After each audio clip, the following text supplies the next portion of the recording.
ಕಳೆದ 2024ರ ಅರ್ಧ ವರ್ಷ ಮುಗಿದ ನಂತರ ಇಡೀ ರಾಜ್ಯ ಬಹಳ ಗಮನಿಸಿರುವಂತಹ ಪ್ರಕರಣ ಅಂತಂದ್ರೆ ರೇಣುಕಾಸ್ವಾಮಿ ಕೊಲೆ ಕೇಸ್ನಲ್ಲಿ ದರ್ಶನ್ ಜೈಲಿಗೆ ಹೋಗಿದ್ದಂತ ಪ್ರಕರಣ. ಈಗಾಗಲೇ ಈ ಕೇಸ್ನ ಕಾನೂನು ಪ್ರಕ್ರಿಯೆಗಳು ಚಾಲ್ತಿಯಲ್ಲಿದೆ. ಕೊಲೆ ಕೇಸ್ ಅರ್ಜಿ ವಿಚಾರಣೆ ಇವತ್ತು ಕೋರ್ಟ್ನಲ್ಲಿತ್ತು, ಸದ್ಯಕ್ಕೆ ಮುಂದೂಡಿಕೆಯಾಗಿದೆ.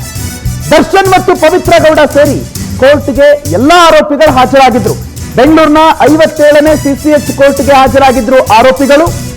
ಹಾಜರಿ ವೇಳೆ ಜಡ್ಜ್ ಮುಂದೆ ದರ್ಶನ್ ಪರ ವಕೀಲರು ಅಳಲನ್ನ ತೋಡ್ಕೊಂಡಿದ್ದಾರೆ.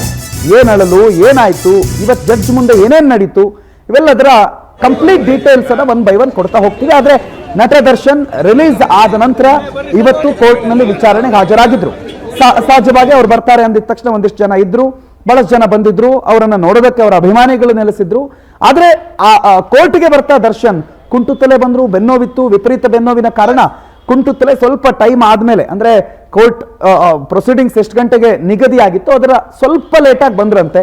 ಬಟ್ ತುಂಬಾ ಏನ್ ಲೇಟಾಗಿ ಬಂದಿರಲಿಲ್ಲ. ಇನ್ನೇನು ಇವರು ಪ್ರೊಸೀಡಿಂಗ್ ಆರಂಭ ಆಗುವಾಗ ಕೋರ್ಟ್ ನಲ್ಲಿ ದರ್ಶನ್ ಇದ್ರು. ಆದ್ರೆ ವಿಚಾರಣೆಗೆ ಹಾಜರಾಗಿದ್ದಾರೆ.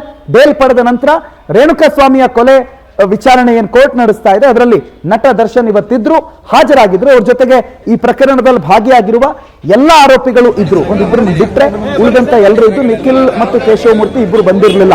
ಅವರಿಬ್ಬರನ್ನ ಹೊರತುಪಡಿಸಿ ಉಳಿದಂತ ಎಲ್ಲರೂ ಇದ್ರು. ದೃಶ್ಯಗಳನ್ನು ಗಮನಿಸ್ತಾ ಇದ್ರಿ. ಇವತ್ತು ಕೋರ್ಟ್ ಹಾಲ್ಗೆ ಬಂದಿದ್ರು. ದರ್ಶನ್ ಬಂದ್ರು, ಪವಿತ್ರ ಗೌಡ ಕೂಡ ಬಂದಿದ್ರು.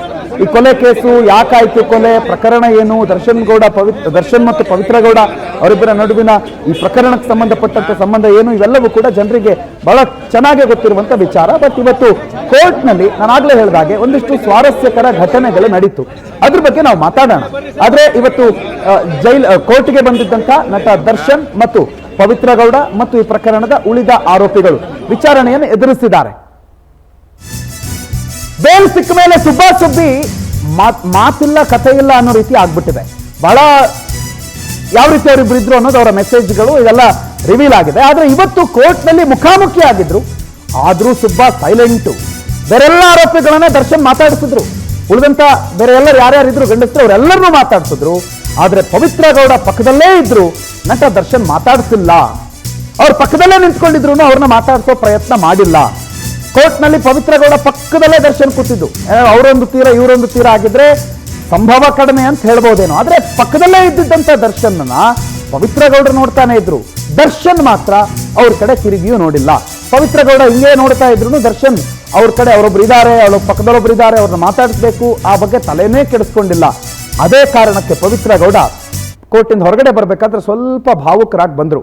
ಅಯ್ಯೋ, ಪಕ್ಕದಲ್ಲೇ ಬಂದು ಕೂತ್ಕೊಂಡು ಮಾತಾಡಿಸ್ತಾ ಇದ್ರೆ ಹೆಂಗೆ, ಒಂದು ಸಹಜವಾಗಿ ಮನಸ್ಸಿಗೆ ನೋವಾಗುತ್ತಲ್ಲ ಪವಿತ್ರ ಗೌಡರಿಗೆ. ಆ ನೋವಿನಿಂದಲೇ ಹೊರಗಡೆ ಬಂದರು.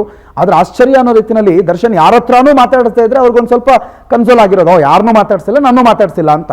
ನಟ ದರ್ಶನ್ ಉಳಿದೆಲ್ಲ ಆರೋಪಿಗಳನ್ನು ಮಾತಾಡಿಸಿದ್ದಾರೆ. ಯಾರ್ಯಾರು ಈ ಪ್ರಕರಣದಲ್ಲಿದ್ರು, ಯಾರ್ಯಾರು ಕೋರ್ಟಿಗೆ ಇವತ್ತು ಹಾಜರಾಗಿದ್ರು ಅವ್ರನ್ನೆಲ್ಲ ಮಾತಾಡಿಸಿದ್ರು. ತಮ್ಮ ಪಕ್ಕದಲ್ಲಿದ್ದವರಿಂದ ತಮ್ಮಿಂದ ಬಹಳ ದೂರ ಕೂತಿರೋರ್ನು ಮಾತಾಡಿಸಿದ್ರು. ಆದ್ರೆ ತಮ್ಮ ಇನ್ನೊಂದು ಬದಿಯಲ್ಲಿ, ಇನ್ನೊಂದು ದಿಕ್ಕಲ್ದಲ್ಲಿದ್ದಂಥ ಪವಿತ್ರ ಗೌಡರ ಮುಖ ಕೂಡ ನೋಡಿಲ್ಲ. ಮಾತಾಡ್ಸೋದು ಬಿಡಿ, ಅವ್ರ ಕಣ್ಣು ಕೂಡ ಮೀಟ್ ಆಗಿಲ್ಲ ಅನ್ನೋದು ಒಂದು ಕಡೆ ಇರುವಂತ ಮಾಹಿತಿ. ಈ ಬಗ್ಗೆ ಹೆಚ್ಚಿನ ಮಾಹಿತಿ ಕೊಡ್ತಾ ನಮ್ಮ ಪ್ರತಿನಿಧಿ ಶಶಿಧರ್ ನೇರ ಸಂಪರ್ಕದಲ್ಲಿ ಜಾಯಿನ್ ಆಗಿದ್ದಾರೆ.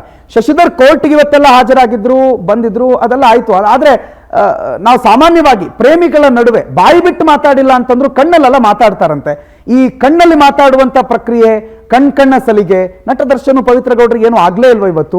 ಕೋರ್ಟ್ನಲ್ಲಿ ಏನ್ ನಡೀತು ಶಶಿಧರ್? ಪ್ರಣೋತ್, ಎಲ್ಲ ಒಂದ್ ಕಡೆ ಕಳೆದ 1 ತಿಂಗಳ ಹಿಂದೆ ಇದೇ ಕೋರ್ಟ್ನಲ್ಲಿ ಬಂದಾಗ ನಟ ದರ್ಶನ್ ಅವರು ಪವಿತ್ರ ಅವ್ರಿಗೆ ಸನ್ನೆ ಮಾಡಿ ನಾನಿದ್ದೀನಿ, ತಲೆ ಕೆಡಿಸ್ಕೊಳ್ಳುವ ಅಂತ ಹೇಳ್ಬಿಟ್ಟು ಒಂದಷ್ಟು ಸಾಂತ್ವನ ಹೇಳುವಂತ ಮಾತುಗಳನ್ನ ಹೇಳಿದ್ರು. ಕಣ್ಣು ಸನ್ನೆಯನ್ನು ಕೂಡ ಕೊಟ್ಟಿದ್ರು. ಆದ್ರೆ ಇವತ್ತು ಕೋರ್ಟ್ಗೆ ಹಾಜರಾಗಿದ್ದಾಗ ಎಲ್ಲ ಒಂದ್ ಕಡೆ ಕೆಟ್ಟ ಮೇಲೆ ಬುದ್ಧಿ ಬಂತ ನಟ ದರ್ಶನ್ಗೆ ಅನ್ನೋ ಮನವರಿಕೆ ಆದಂತೆ ಕಾಣ್ತಾ ಇತ್ತು. ಇವತ್ತು ಕೋರ್ಟ್ನಲ್ಲಿ ಸುಮಾರು ಒಂದು 20 ನಿಮಿಷಗಳ ಕಾಲ ಕೋರ್ಟ್ ಹಾಲ್ನಲ್ಲಿದ್ರು. ಏನು 11 ಗಂಟೆಗೆ ಇವತ್ತು ನ್ಯಾಯಾಲಯದ ಏನು ಕಲಾಪ ಆರಂಭ ಆಗ್ತಿದೋ ಅದಕ್ಕಿಂತ ಮುಂಚಿತವಾಗಿ 20 ನಿಮಿಷ ಮುಂಚಿತವಾಗಿ ಪವಿತ್ರ ಗೌಡ ಎಲ್ಲರಿಗಿಂತ ಮುಂಚಿತವಾಗಿ ಬಂದಿದ್ರು. ಆದ್ರೆ ನಟ ದರ್ಶನ್ ಮಾತ್ರ ಒಂದು 10 ನಿಮಿಷಗಳ ಕಾಲ ತಡವಾಗಿ ಬಂದಿದ್ರು. ಆ 20 ನಿಮಿಷ ಮುಂಚಿತವಾಗಿ ಬಂದಂತ ಪವಿತ್ರ ಗೌಡ ಯಾವಾಗ ದರ್ಶನ್ ಒಳಗಡೆ ಬರ್ತಾನೆ ಅಂತ ಹೇಳ್ಬಿಟ್ಟು ಬರೀ ಬಾಗಿಲ ಕಡೆನೆ ನೋಡ್ತಾ ಇದ್ರು. ಯಾರೇ ಬಂದ್ರು ಕೂಡ ನಟ ದರ್ಶನ್ ಬಂದೇನೋ ಅಂತ. ಆದ್ರೆ ದರ್ಶನ್ 10 ನಿಮಿಷ ಲೇಟ್ ಆಗಿ ಬಂದ್ರು ಕೂಡ ನೇರವಾಗಿ ಬರ್ತಿದ್ದಕ್ಕೆ ಪವಿತ್ರ ಹತ್ರ ಹೋಗ್ತಾರೆ. ಆದ್ರೆ ಪವಿತ್ರ ಹತ್ರ ಹೋದ್ರು ಕೂಡ ಪವಿತ್ರ ಪಕ್ಕದಲ್ಲಿ ಕೂಡ ಎಲ್ಲೂ ಕೂಡ ನಿಲ್ಲೋದಿಲ್ಲ, ಮಾತಾಡೋದಿಲ್ಲ. ಆ ಕಡೆ ಕನಿಷ್ಠ ಪಕ್ಷ ಸೌಜನ್ಯಕ್ಕಾದ್ರೂ ಕೂಡ ಅವ್ರ ಕಣ್ಣಲ್ಲೂ ಕೂಡ ಕಣ್ಣಿಟ್ಟು ಕೂಡ ನೋಡೋದಿಲ್ಲ. ಆದ್ರೆ ಅಲ್ಲಿದ್ದಂತ ಉಳಿದ 15 ಜನ ಆರೋಪಿಗಳು ಏನು ಭಾಗಿಯಾಗಿದ್ರು ಆ 15 ಜನ ಆರೋಪಿಗಳು ಎಲ್ಲರೂ ಕೂಡ ಆರೋಗ್ಯವನ್ನು ವಿಚಾರಿಸಿದ್ರು. ಒಂದಷ್ಟು ಕೋರ್ಟ್ನಲ್ಲೂ ಕೂಡ ಒಂದಷ್ಟು ಸಂದೇಹ ಮುಖಾಂತರ ಎಲ್ಲರೂ ಕೂಡ ಮಾತಾಡಿಸಿದ್ರು. ನಂತರ ಪವಿತ್ರ ಏನು ಒಂದು 20 ನಿಮಿಷಗಳ ಕಾಲ ನಟ ದರ್ಶನ್ ಯಾವಾಗ ನೋಡ್ತಾನೆ ನನ್ನ ಕಡೆ ಅಂತ ಹೇಳ್ಬಿಟ್ಟು ಒಂದು ರೀತಿ ಭಾವನಾತ್ಮಕ ದೃಷ್ಟಿಯಿಂದ ಕೂಡ ನೋಡ್ತಾನೆ ಇದ್ರು. ಆದ್ರೆ ನಟ ದರ್ಶನ್ ನನಗೂ ಇದಕ್ಕೆ ಯಾವುದೇ ರೀತಿಯಾಗಿ ಸಂಬಂಧ ಇಲ್ಲ, ನಾನೊಂದು ತೀರಾ ನೀನೊಂದು ತೀರಾ ಅನ್ನುವಂತೆ ನನಗೂ ಏನು ಪವಿತ್ರಗೂ ನನಗೆ ಯಾವ ರೀತಿಯಾಗಿ ಪರಿಚಯನೇ ಇಲ್ಲ ರೀತಿಯಲ್ಲಿ ನೋಡ್ಕೊಳ್ತಾ ಇದ್ರು. ಅದ್ರ ಜೊತೆ ಏನು ಕೋರ್ಟ್ನಲ್ಲಿ ಹಾಜರಾತಿಯನ್ನು ಕರೆದಾಗ A1 ಪವಿತ್ರ ಗೌಡ, A2 ದರ್ಶನ್ ಅದು ಕರೆದಾಗ್ಲೂ ಕೂಡ A1 ಪಕ್ಕನೇ A2 ನಿಲ್ಬೇಕಾಯ್ತು. ಆದ್ರೆ ಪವಿತ್ರ ಗೌಡ ಒಂದು ಕಡೆ ನಿಂತಿದ್ರೆ ಟೋನಿ ಬ್ರೂಕ್ ಅವರು ಪವಿತ್ರ ಪಕ್ಕ ನಿಂತಿದ್ರು. ಆದ್ರೆ ನಟ ದರ್ಶನ್ 15ನೇ ಸ್ಥಾನದ ಆರೋಪಿ ಸ್ಥಾನದಲ್ಲಿ ನಿಂತಿದ್ರು. ಅಂದ್ರೆ ಅಲ್ಲೇ ಗೊತ್ತಾಯ್ತು ಕೋರ್ಟ್ ಹಾಲ್ನಲ್ಲಿ ಪವಿತ್ರ ಗೌಡಗೆ ಮತ್ತೆ ನಟ ದರ್ಶನ್ಗೆ ಎಲ್ಲೋ ಕಡೆ ಈಗ ಮಾತುಕತೆನೇ ಇಲ್ಲ ಮುನ್ಸ್ಕೊಂಡಿದ್ದಾರೆ ಅನ್ನೋ ಮಾಹಿತಿ ಕೂಡ ಸ್ಪಷ್ಟವಾಗಿ ಗೊತ್ತಾಗ್ತಾ ಇತ್ತು. ಸುಮಾರು ಒಂದು 25ರಿಂದ 25 ನಿಮಿಷಗಳ ಕಾಲ ಕೋರ್ಟ್ ಹಾಲ್ ಇದ್ರು ಕೂಡ ನಟ ದರ್ಶನ್ ಪವಿತ್ರ ಕಡೆ ಮುಖ ಕೂಡ ತೋರಿಸಿ ಮಾತನಾಡಲಿಲ್ಲ. ಮತ್ತೆ ಹೊರಗಡೆ ಬಂದಾಗ ಅದು ಒಂದು ಆಂಗಲ್ ಆದ್ರೆ ಇನ್ನೊಂದು ಕೋರ್ಟಲ್ಲಿ ಏನಾಯ್ತು, ಯಾವ್ಯಾವ ವಿಚಾರದ ವಾದ ಪ್ರತಿವಾದಗಳು ನಡೀತು, ದರ್ಶನ್ ಪರ ವಕೀಲರು ಏನ್ ಮಾಡ್ತಾರೆ, ಪೊಲೀಸರ ವಿರುದ್ಧ ಆರೋಪ ಮಾಡಿದ್ದಾರೆ. ಆರೋಪಿಗಳು ಶರಣಾಗೋದಕ್ಕೆ ಪೊಲೀಸರು ಒತ್ತಡ ಹೇರ್ತಿದ್ದಾರೆ. ಮಾಫಿ ಸಾಕ್ಷಿ ಅಂತ ನಾವೇನ್ ಹೇಳ್ತೀವಲ್ಲ ಅದಕ್ಕೆ ಪೊಲೀಸರು ಒತ್ತಡ ಹೇರ್ತಿದ್ದಾರೆ. ದರ್ಶನ್ ವಿರುದ್ಧ ಮಾಫಿ ಸಾಕ್ಷಿಯಾಗಿ ನಿಮ್ಮ ಮೇಲೆ ಕ್ರಮ ಆಗುತ್ತೆ, ಅದನ್ನು ಕಡಿಮೆ ಮಾಡಿಸ್ತೀವಿ, ದರ್ಶನ ಮಾಡಿಸಿದ್ರು ಅಂತ ಹೇಳ್ಬಿಡಿ, ಒಪ್ಕೊಂಬಿಡಿ ಅಂತ ಒತ್ತಡ ಹೇರ್ತಿದ್ದಾರೆ ಅನ್ನೋ ಆರೋಪ ಇದೆ. ಏನೇ ಇದ್ರೂ ಅರ್ಜಿ ಸಲ್ಲಿಸಿ ವಾದ ಮಂಡಿಸಿ, ಅದು ಸೆಕೆಂಡ್ ಮತ್ತೊಂದು ಕೇಸು. ನಾನು ಇದನ್ನ ಇನ್ಕ್ಲೂಡ್ ಮಾಡೋಕ್ಕಾಗಲ್ಲ, ನೀವು ಅದಕ್ಕೆ ಇನ್ನೊಂದು ಅರ್ಜಿ ಹಾಕಿ ಆಮೇಲೆ ಅದ್ರ ಬಗ್ಗೆ ಮತ್ತೆ ಮಾತಾಡೋಣ ಅಂತ ದರ್ಶನ್ ಪರ ವಕೀಲರಿಗೆ ಆದೇಶ ಕೊಟ್ಟು ಏಪ್ರಿಲ್ 8ನೇ ತಾರೀಕು ವಿಚಾರಣೆಯನ್ನ ಮುಂದೂಡಿಕೆ ಮಾಡಲಾಗಿದೆ ಮತ್ತು ಶೀಘ್ರದಲ್ಲೇ ಅರ್ಜಿಯನ್ನು ಸಲ್ಲಿಸ್ತೀನಿ ಅಂತ ದರ್ಶನ್ ಪರ ವಕೀಲರು ಕೂಡ ಹೇಳಿದ್ದಾರೆ. ಸುನಿಲ್ ಕುಮಾರ್ ದರ್ಶನ್ ಪರ ವಕೀಲರು ಶಶಿಧರ್ ನೇರ ಸಂಪರ್ಕದಲ್ಲಿದ್ದಾರೆ. ಶಶಿಧರ್, ಕೋರ್ಟ್ ಪ್ರೊಸೀಡಿಂಗ್ಸ್ ಏನಾಯ್ತು ಅಂತ, ವಾದ ಪ್ರತಿವಾದಗಳು, ಅದರಲ್ಲೂ ದರ್ಶನ್ ಪರ ವಕೀಲರೇನೋ ಬಹಳ ಗಂಭೀರವಾದಂತ ಆರೋಪವೊಂದನ್ನ ಮಾಡಿದ್ರು ಪೊಲೀಸರ ಮೇಲೆ ಅನ್ನೋದು ಏನ್ ಆರೋಪ, ಏನ್ ನಡೀತು ವಾದ ಪ್ರತಿವಾದದಲ್ಲಿ? ಪ್ರಣತ್, ರೇಣುಕಾಸ್ವಾಮಿ ಯಾವಾಗ ಕೊಲೆ ಆಯಿತು ಆ ಕೊಲೆ ಆದಾಗ್ಲಿಂದನೂ ಕೂಡ ದಿನಕ್ಕೊಂದು ಟ್ವಿಸ್ಟ್ ಈ ಒಂದು ಪ್ರಕರಣದಲ್ಲಿ ಸಿಗ್ತಾನೆ ಇದೆ. ಅದರಲ್ಲೂ ಕೂಡ ಈಗ ಚಾರ್ಜ್ ಶೀಟ್ ಆಗಿದೆ, ಆರೋಪಿಗಳು ಎಲ್ಲ ರೀತಿಯಲ್ಲಿ ಕೂಡ ವಿಚಾರಣೆ ಕೂಡ ನಡೆದಿದೆ.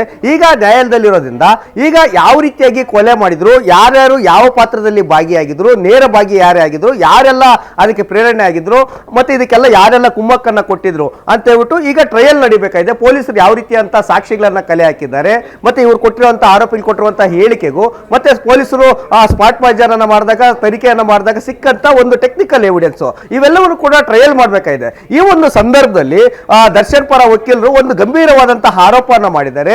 ನಟ ದರ್ಶನ್ ಅನ್ನ ಈ ಒಂದು ಪ್ರಕರಣದಲ್ಲಿ ನೇರವಾಗಿ ಸಿಕ್ಕೆ ಹಾಕಿಸುವಂತ ಪ್ರಯತ್ನವನ್ನ ಮಾಡ್ತಿದ್ದಾರೆ. ಅದರಲ್ಲೂ ಕೂಡ ಕೆಲವೊಂದಷ್ಟು ಜನ ನಮ್ಮ ಕಕ್ಷಿದಾರರ ಮುಖಾಂತರ ನಾವು ವಕೀಲರು ಮತ್ತೆ ನಾವು ಪೊಲೀಸರು ಅಂತ ಹೇಳ್ಬಿಟ್ಟು ಒಂದಷ್ಟು ಜನ ಬೆದರಿಕೆಯನ್ನು ಕೂಡ ಹಾಕ್ತಿದ್ದಾರೆ, ಒಂದಷ್ಟು ಜನ ಆಮಿಷವನ್ನು ಕೂಡ ಹಾಕ್ತಿದ್ದಾರೆ. ಹೀಗಾಗಿ ನಟ ದರ್ಶನ್ನೇ ಈ ಒಂದು ಕೊಲೆಯನ್ನ ಮಾಡಿಸಿದ್ದು ಅಂತ ಹೇಳ್ಬಿಟ್ಟು ನೀವು ಅಪ್ರೂವಲ್ ಆಗ್ಬಿಡ್ರಿ, ನಿಮ್ಮನ್ನ ಕಾನೂನಿನಿಂದ ನಾವು ಬಿಡುಗಡೆಯನ್ನು ಕೂಡ ಮಾಡಿಸ್ತೀವಿ, ಒಂದಷ್ಟು ಹಣವನ್ನು ಕೂಡ ಕೊಡ್ತೇವೆ ಅಂತ ಹೇಳ್ಬಿಟ್ಟು ವಕೀಲರ ಹೆಸರು ಮತ್ತೆ ಪೊಲೀಸರ ಹೆಸರನ್ನ ಬಳಕೆಯನ್ನು ಮಾಡಿಕೊಂಡು ಒಂದಷ್ಟು ಜನ ಆರೋಪಿಗಳಿಗೆ ಒತ್ತಡವನ್ನ ಹೇಳ್ತಿದ್ದಾರೆ. ಹೀಗಾಗಿ ಈ ಒಂದು ಪ್ರಕರಣವನ್ನ ಗಂಭೀರವಾಗಿ ಪರಿಗಣಿಸಿ ನಮ್ಮ ಕಕ್ಷಿಗಾರ ಆದಂತ ದರ್ಶನ್ ಅವ್ರನ್ನ ರಕ್ಷಣೆ ಮಾಡೋದ್ರ ಜೊತೆ ಇದರ ವಿರುದ್ಧ ಪಿತೂರಿ ನಡೆಸಿರುವವರಿಗೆ ಶಿಕ್ಷೆಯನ್ನ ಕೊಡಿ ಅಂತ ಹೇಳ್ಬಿಟ್ಟು ಇವತ್ತು ವಕೀಲರು ನ್ಯಾಯಾಲಯದಲ್ಲಿ ಗಂಭೀರವಾದಂತಹ ಆರೋಪವನ್ನು ಮಾಡಿದ್ರು. ಇದಕ್ಕೆ ನ್ಯಾಯಾಧೀಶರು ಏನೇ ಇದ್ರೂ ಕೂಡ ನೀವು ಅರ್ಜಿಯನ್ನ ಸಲ್ಲಿಸಿ ವಾದವನ್ನ ಮುಂದುವರಿಸಿ, ಈಗ ಸದ್ಯಕ್ಕೆ ಬೇಡ ಅಂತ ಹೇಳ್ಬಿಟ್ಟು ಮುಂದಿನ ತಿಂಗಳು 8ನೇ ತಾರೀಕಿಗೆ ಪ್ರಕರಣವನ್ನು ಕೂಡ ಮುಂದುವರಿಸಿದ್ರು. ಇದಕ್ಕೆ ಸಂಬಂಧಪಟ್ಟಂತೆ ಇವತ್ತು ವಕೀಲರು ಕೂಡ ನೇರವಾಗಿ ನ್ಯಾಯಾಲಯಕ್ಕೆ ಅರ್ಜಿ ಕೂಡ ಸಲ್ಲಿಸಿದ್ದಾರೆ. ಯಾರ ಹೆಸರಲ್ಲಿ ಮತ್ತೆ ಯಾವ ಆರೋಪಿಗಳಿಗೆ ಯಾವ ರೀತಿಯಂತ ಆಮಿಷಗಳನ್ನ ಒಡ್ಡಿದ್ದಾರೆ, ಮತ್ತೆ ಅದೇ ರೀತಿಯಲ್ಲಿ ಕೂಡ ಯಾವ ರೀತಿಯಂತ ಬೆದರಿಕೆಯನ್ನು ಒಡ್ಡಿದ್ದಾರೆ ಅಂತ ಹೇಳ್ಬಿಟ್ಟು ಮೌಖಿಕ ದೂರು, ಲಿಖಿತವಾದಂತಹ ದೂರು ಕೊಡುತ್ತೆ. ಆ ದೂರಿನ ಮೇಲೆ ನ್ಯಾಯಾಲಯ ಯಾವ ರೀತಿಯಂತ ತನಿಖೆಯನ್ನು ಮಾಡುತ್ತೆ, ಮತ್ತೆಲ್ಲ ಯಾವ ರೀತಿಯಂತ ಟ್ವಿಸ್ಟ್ಗಳು ಸಿಗುತ್ತೆ ಅಂತ ಕಾದು ನೋಡ್ಬೇಕಿದೆ. ಪ್ರಣೋದ್, ಥ್ಯಾಂಕ್ ಯು ಶಶಿಧರ್ ಮಾಹಿತಿಗೆ. We'll be right back.